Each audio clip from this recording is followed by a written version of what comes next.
Hi, it's Sandy Parker, and welcome to Crafting for Almost Everyone.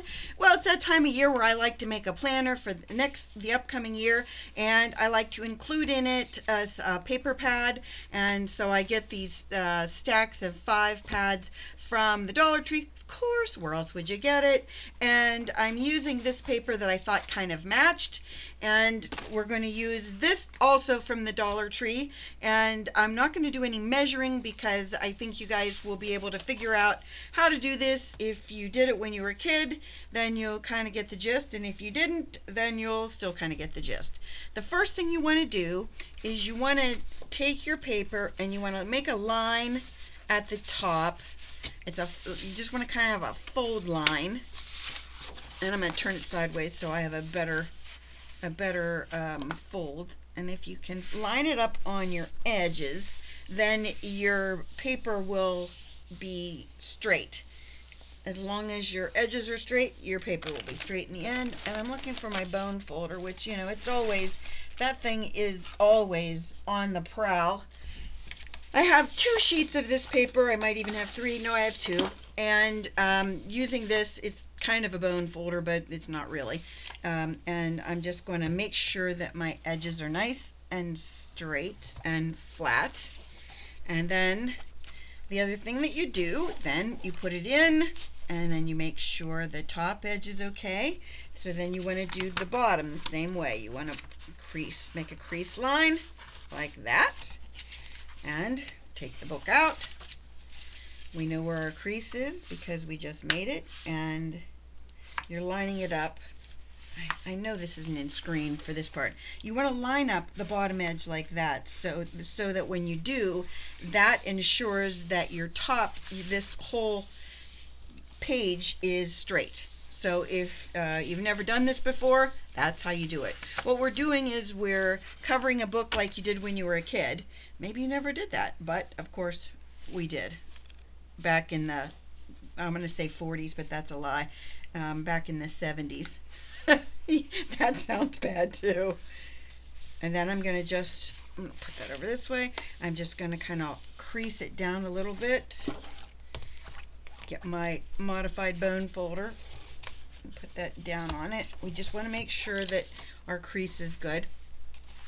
Then, like I said, if you've never done this before, what you do then is you fold over this edge, again lining up the bottom. So if you line up one edge of your paper, then all of your paper will be straight. Use your bone folder to make sure that you have a good crease, and that should do it for that side.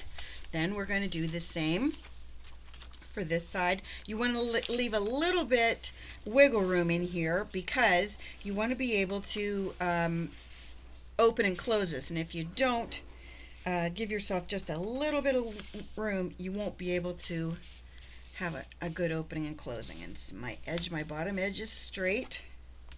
Don't worry that you can see the underneath paper. You probably can't, but because it's white, but I can see the underneath paper right here. And that won't be a problem because as soon as I put it inside here, you'll never see it. It's a secret. I'll put that in. That side is in. We're also going to be covering up this book with some other paper, so you're not going to really see any of it. And then same thing, you're going to tuck this in, and then you're just going to close your book. And again, bone foldering it is key. Now I want to really make sure that my book is nice and it has good edges, covered edges. So we'll probably be using washi tape on the edges just to ensure that it survives a year. Then on the back cover, I'm going to put our pad of paper in. We're going to also put in a bookmark. So I think I'm going to cut probably, let's see, that ought to do it. And then what we'll do with this is we're going to put a little bit of tear tape on the ribbon. We want our ribbon to stay in place, so we're going to probably put maybe an inch or inch and a half. Could be more tear tape on it. The easiest way to do this is to lift up your book, and then right in the seam you're going to lay it in there, and then you're going to press it down. And it has to be long enough. I mean, obviously I made mine too long, but it has to be long enough that you'll be able to put it in whatever month you want it in, and then you can, like put it in whatever week and month, and it's ready to go. So next what we're going to do is, I have some different washi tape colors, and I think the one that looks the best is this one. I might be lying, but I think it does. It's a Stampin' Up!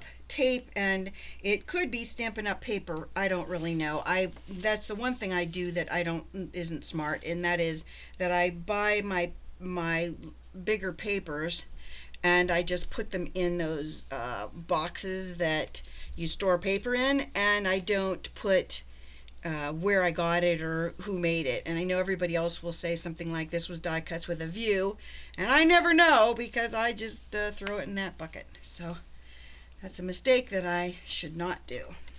I'm going to just snip off the end, and then we'll see what you think of this. I think it looks okay. I mean, it's not like it's going to be the focal point of our book. It's just one component of it. This is going to ensure that our book is going to stand up to the weathers of a year. Like you beat these things around a lot during the course of a year.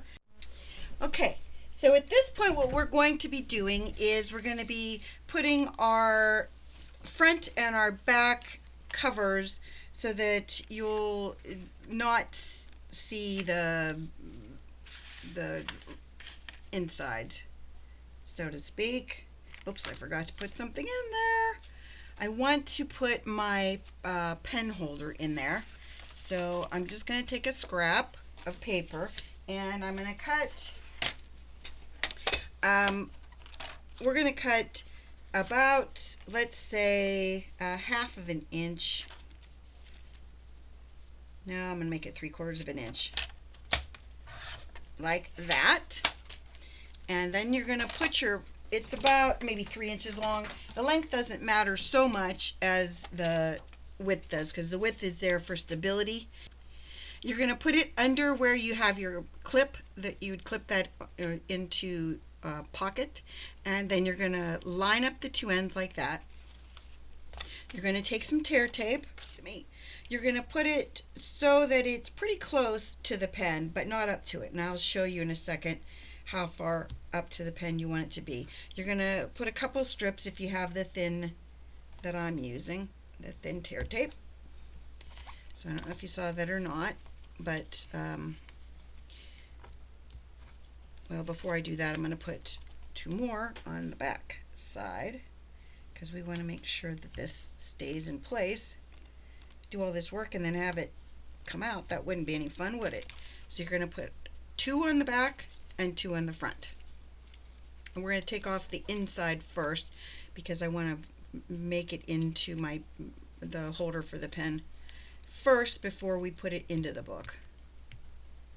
And if we take the sticky off the back, you know what that means. I'll end up having it stuck to me and not to the book.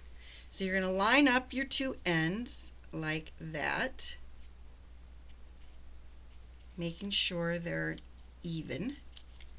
Sorry, I can't see it from that angle. That's always a problem when you're on videos, getting anything where you can actually see it. Okay, so you see that I've got a loop there. So we want to put our pen in there and make sure we have enough room to take it over that rubber at the bottom. That's why this has to be bigger than normal. So you want to play with it before you put your tape in the inside. So we know that we can get mine in and out because of how we just did it. And now we can take our tear tape off the back. So what you're going to do then is you're going to take your pen and you're going to put it on the outside of your book, and then you're going to just lay it down like that so that your tear tape at the bottom is attached and your pen is on the outside of your book. We want to cover the inside of our book I'm not giving you measurements just because your book might be smaller or bigger than mine, and I don't see any point in me putting you through that hassle of, like, did I put it on right or did I not? So I just put mine inside like that, and now my pen is ready to go. So I'll need a pad of paper. So I took my tear tape and lined the back of my pad. And this is why I said a lot of this doesn't matter what it looks like, because you're covering up so much of it. So then at this point we've got washi tape we need to work on, and then we're going to do our back cover. So on this side we're just going to cover it up into the center of the book if we can. Make sure that's straight. It looks pretty straight. And I might take that washi tape all off because so far it's not sticking anywhere and bugging me really badly. So let me do this.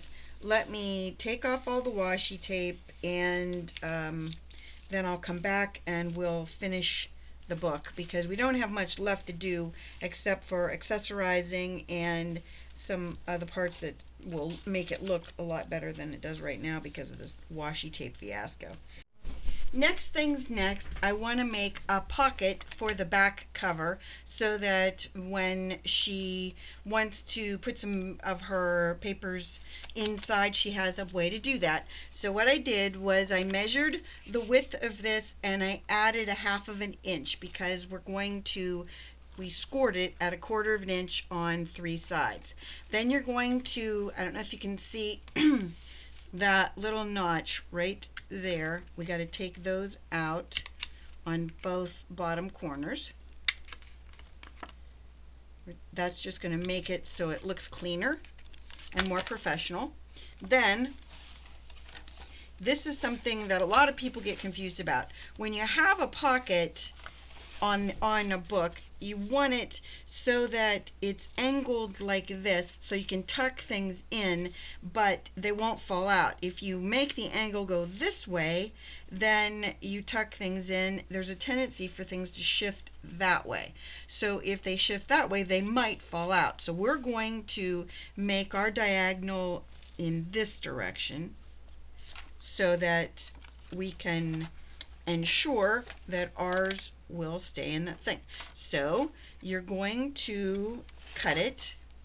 Hopefully you can see this. We're just going to cut on an angle.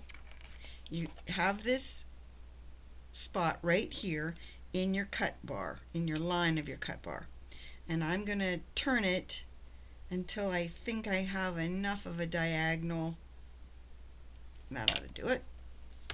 So that when we have some paper stuck in there, so that when we do cut this, it's going to look right, hopefully. To decide what ribbon would look best for on the edge of my little pocket, and I think it's from Stampin' Up. I don't know the name of it. I'm sure they don't make it anymore, but this is what we're going to go with. And I'm just going to hot glue it. I can't decide if that's the front or if that's the front.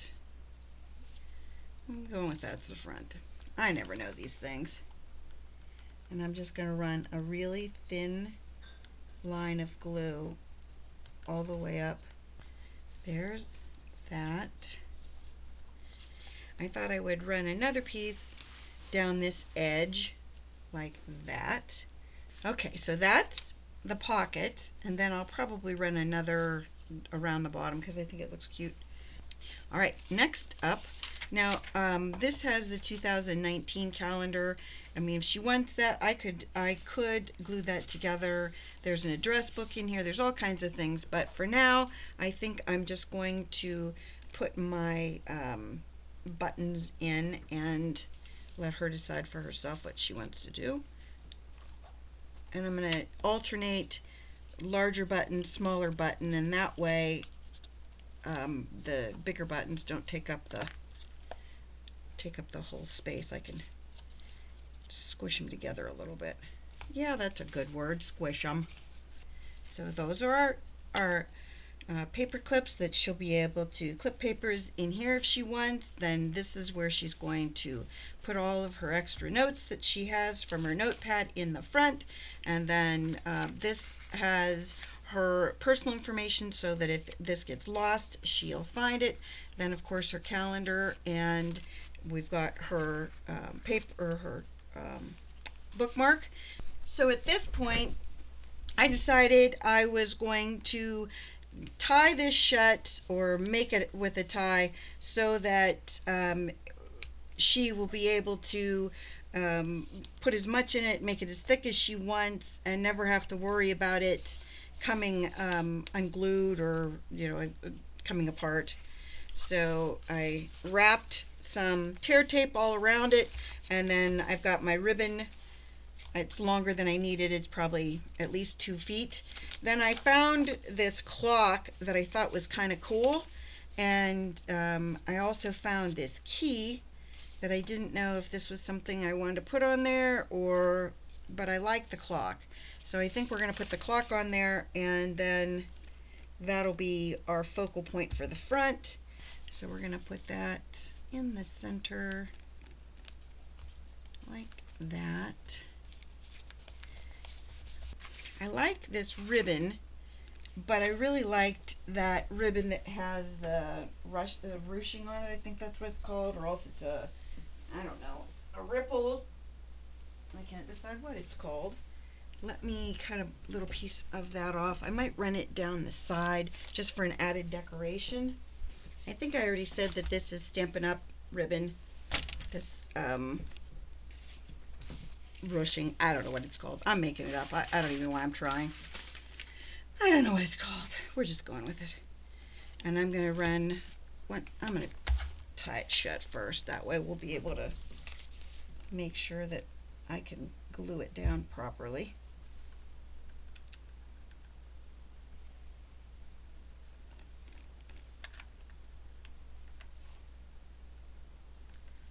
Okay.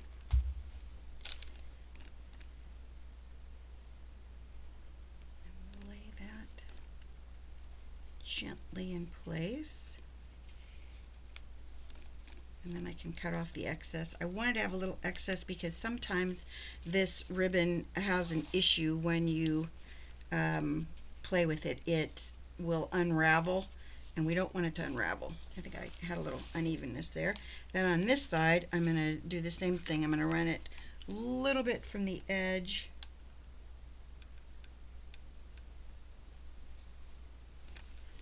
This little spot at the edge. And then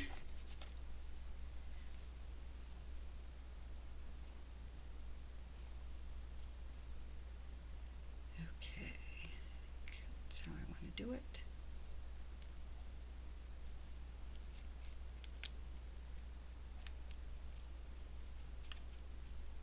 I think it's pretty. Maybe not something we would want, but I think if you were 90, you might want it. I have this little heart. I really like that heart. I can't think of a place to put it that makes it work, though. Untie it and see if there's a spot on the inside that I could put it that makes it look cute. It's just a little embellishment. That's cute. I think at this point, all I'm going to do is finish with a little bit of my ribbon gluing, and then when I'm done with that, we'll look at the whole thing, and I'll be done with it, and we'll be all thrilled about that. So here it is from the front. I know it looks kind of like a diary, but I don't know that ladies in their 90s take their planners with them lots of places. I hope that she likes this. It has her pad of paper in the front and a little bit more ribbon, and then in the back it's got her buttons on her paper clips and a place to put her notes, and then I covered it with more washi tape, hoping that this washi tape would hold secure and for good, and I'm putting a little bit of glue at the end of the ribbon to ensure that that ribbon does not come off sometimes tear tape doesn't hold on the very end if you have something that really requires a lot of tension. So that's my project. I hope you enjoyed this, that you'll give it a thumbs up and subscribe. Please tell one friend about me on social media because you know I love that. And thanks so much for watching. Bye-bye.